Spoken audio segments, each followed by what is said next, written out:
السلام علیکم شاګردانو راځو چې روغ جوړ باس راځو د نن سبق چې دغه د انګریزي سپیکینګ لپاره تمرین دی یعنی مشق دی د نن جملې بنیادی اسانه خو ډېرې مهمې جملې هغه جملې چې په ورځني سپیکینګ کې بیخي ډېرې استعمالیږي راځئ راسره ووایاست He eats apples every day. He eats apples every day. هغه هره ورځ سیب خوري Sajid does not respect his teacher.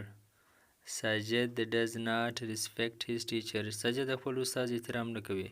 We always help the needy. موږ تل د محتاجه مرسته کوو. Does your friend help in your study? Does your friend help in your study? آیا ستا ملګری ستا په مطالعه کې مرسته کوي؟ The doctor examines the patient.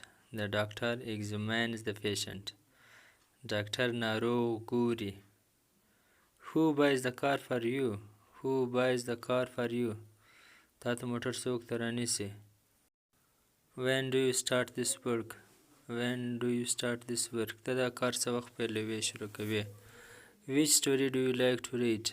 Which story do you like to read? ته کومه کیسه لوستل خوښوې ستا خوښ دی Does your father daily give you some money?